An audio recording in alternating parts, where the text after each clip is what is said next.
Get ready to fight for your life. Nursing school is by far not easy at all. It's going to be one of the most hardest, humbling things that you do. Is I feel like I don't know anybody who has not said this. Be prepared. Like be prepared to go back and forth with your professors about things. Be prepared to fight for grades. Be prepared to literally fight for this. Like you want this, so you're going to have to fight for it. It's not going to be easy. It's not going to be a walk in the park. But I'm gonna tell y'all, if I can do it, anybody can do it.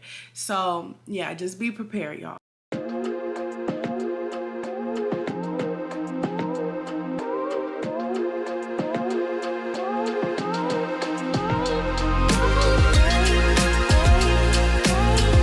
Hey guys, and welcome back. For those of you who are new here, my name is D'Amber. I am 29 years old and I've been a registered nurse for about 4 years now. I have experience with pediatrics, med surg, travel nursing, strike nursing, and the PACU, and some oncology and hospice nursing as well. And as always, I would like to thank all of you guys for your likes, shares, comments, and engagement with my channel. I truly enjoy all of the comments and engagement, and it just keeps me going. So as some of you may know, nursing school can be very challenging, and I feel like it's best to prepare for it before you go. So today's video, we're just going to talk about some things to help you prepare. That way you're not feeling lost and that you just, walked into something that you have no idea what you walked into. If I had no experience in the real world prior to nursing school, I think the biggest thing that I would learn is medical terminology. When you start reading these books and you start going through your courses, you will see medical terminology obviously pop up a lot. And being familiar with just those terms will help you out so much. ACHS, NPO, IVs, AC, all of that stuff. So honestly, if you can watch a couple YouTube videos, Google some stuff, and find ways to get comfortable with medical terminology, I feel like that is a really good way to help you prepare for your nursing classes. If you're anything like me, somebody that was terrible at math at all levels, just about, start practicing those dosage calc exams. So questions, whatever, not even exams, questions.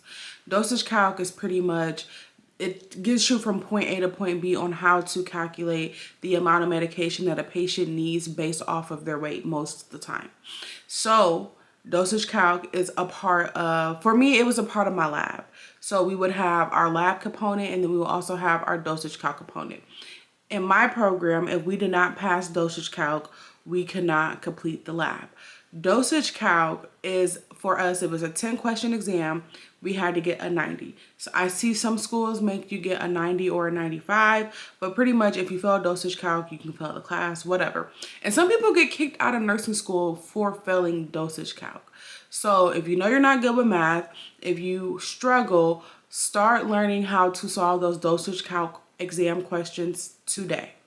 It will literally make your life so much easier. It's less stress that you have to worry about going through nursing school, because I mean, the reality behind it is we don't really use it. There's a lot of things in nursing school that you don't use. Dosage calc is one of them. I think maybe one time when I worked pediatrics, I tried to use it to try to make sure that this is the correct dosage, but that is kind of where pharmacy comes into play and the providers. You just have to enter the patient's weight into the chart, but nursing school is still kind of old school, so make sure that you understand how to do these dosage calc questions, because I would hate for you to fail out of a nursing program over a math question that we won't even use, honestly. So do those dosage calc practice questions, watch those exam videos, figure out which way is the best way for you to solve those dosage calc questions. Another thing that I would get very familiar with is nursing skills. So if you're not in the real world, you probably won't really have a lot of them. But if you're getting ready to go into nursing school, learn how to do hand hygiene, because that is a check off. At least for me in my program, I'm basically talking about the things that I had to do and that I hear other nursing students talk about they had to do in their programs. Head to toe assessments was a thing. Ours was virtual, but some programs make you do an actual head to toe assessment on a classmate. So, you can start practicing those things. Learn your normal vital signs. What's normal, what's abnormal, what is slightly abnormal. Start learning those numbers now. That way you're able to comprehend those things, and those You'll fly through fundamentals if you do this stuff right here. Sterile technique. I'll never forget, I got my first pair of sterile gloves in nursing school and I was so excited. Like, you couldn't tell me anything when it was time to put those sterile gloves on. But that was a check off for me. We had 2 paths. We could not break sterile fields. So learn that. And then another thing that I would say to learn is probably how to do bed baths. We didn't really get checked off on it, but we definitely went over it. And there were a lot of exam questions and fundamentals on how to do bed baths. So make sure those are some things that you brush over to even just like, you know, get your foot in the door. That way you're not stressing your first semester and you can fly through fundamentals knowing those things right there. And I don't know if everybody's school does this, but when I first started nursing school in my very first like semester, they made us take this critical thinking exam, and it wasn't even nursing questions. It was like an exam like, if this question is 1, 2, 3, what would be the next scenario? And it clearly wasn't 4, 5, 6. It'd be like 8, 9, 10. It was some weird stuff. So they made us do stuff like that. I didn't really appreciate that, but make sure you just start, you know, looking up nursing school questions. There's a lot of good resources out there like Nurse Sarah, Simple Nursing, where they have questions at the end of their videos or linked into their videos where you can start learning how to properly answer these questions through critical thinking and getting the most correct answer, I should say, because you will hear that answer is correct, but it wasn't the most correct answer. So yeah, start practicing those nursing school critical thinking questions, because it'll literally change how you get through your program once you learn how to answer those questions properly. And I've talked about this one in a different video, but honestly, if you can gain a job as a CNA, I think it really helps put a perspective on nursing school as well.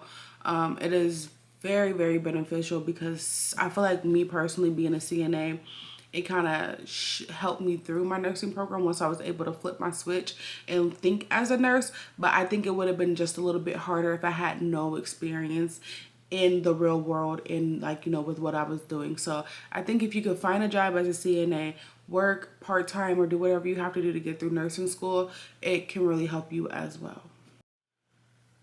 Learning how to study is going to be very, very important. I think preparing and figuring out your study style prior to nursing school will also help you, you know, in the long run. When I went through nursing school, I flipped my study methods maybe 2 or 3 ways.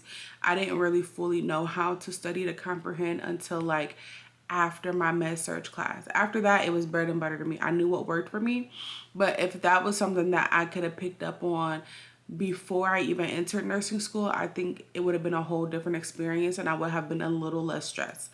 Because like I've stated in other videos, these are not concepts where you can just remember them. These are concepts that you have to know, and this knowledge builds off of each other after every course.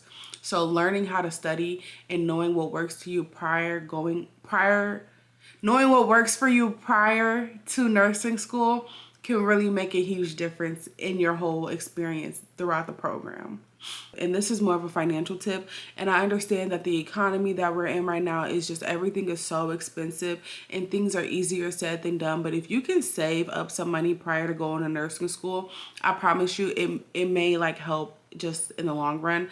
Like, you have so many things to pay for. I remember when I was going through my program, I didn't know all the things that I was going to have to pay for, but you got your background checks, your fingerprints, you got to pay for your scrubs, you got to pay for your books. When it's time to get licensed, you have to pay for all of that, the gas to get back and forth to clinicals. Like, it just felt like every time I turned around, money was coming out of my pocket for my nursing program. So try to save up some money just for, you know, the what ifs. Like, you never know what may happen. Your car may break down, and, you know, missing clinicals in nursing school is almost a non-negotiable. So you just never know. Just always try to have an emergency fund prior to starting nursing school. That way you're just a little bit less stressed in case something happens, in case an emergency does pop up. And lastly, get ready to fight for your life. Nursing school is by far not easy at all.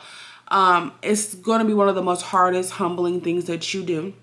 I feel like I don't know anybody who has not said this. Just be prepared. Like, be prepared to, you know, go back and forth with your professors about things. Be prepared to fight for grades. Be prepared to literally fight for this. Like, you want this, so you're going to have to fight for it. It's not going to be easy. It's not going to be a walk in the park. But I'm going to tell y'all, if I can do it, anybody can do it. So yeah, just be prepared, y'all. Like, I promise you, if you follow these steps, it really might make nursing school a little bit less challenging than it would have if you don't do these things. But with that being said, I thank you guys so much for watching, and I'll see you guys in the next video.